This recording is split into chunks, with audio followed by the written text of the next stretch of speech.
আজকে আমাদের শপিং করার দিন আর এদিকে খুশির ফাটা ভেঙে গেল। উনি কি জানতো নাকি ওনার পা এভাবে ভেঙে যাবে?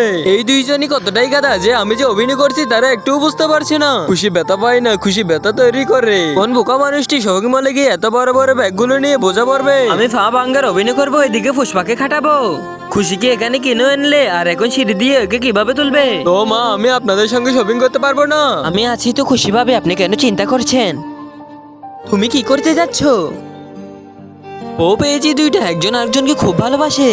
দাঁড়াও দাঁড়াও, আরে ভাই ব্যথা করছে নাকি? দাঁড়াও, আমি ফাটা টিভি দিচ্ছি। এত নাটক তো টিভি সিরিয়ালে করে না যতটা পুষ্পা করে। আমি একটু পানি খাবো, দাঁড়াও আমি এক্ষুনি নিয়ে আসছি। যেহেতু তুই বানিয়ে আনছিস সেটা আমাকে খাওয়াই দিতে হবে। আমি অসহায়। পুষ্পা বোতলটা উঠিয়ে ওকে পানিটা খাইয়ে দাও। আমার বৌদির উপর কারো নজর না লাগুক। এই পুষ্পা আমাকে অনেক পানি খাইয়ে দিয়েছে, আমাকে এখন ওয়াশরুমে যেতে হবে। পুষ্পা ওকে নিয়ে যাও, দরকার নেই, আমি নিজে ওয়াশরুমে যেতে পারবো। ওয়াশরুমে চলে এসেছি, অনেকক্ষণ পরে একটু দাঁড়াতে পারবো। পুষ্পা খাচ্ছ না কেন? তোমার কি হয়েছে? অনেকক্ষণ পরে একটু দাঁড়াতে পারবো। দেখি খুশি ভাবির কোনো কিছু প্রয়োজন পড়ছে কিনা। খুশি ভাবি, তার মানে তোমার বাবা সবচেয়ে তোমার নাটক। মাকে ভালোবাসলে লাইক সাবস্ক্রাইব করে দাও।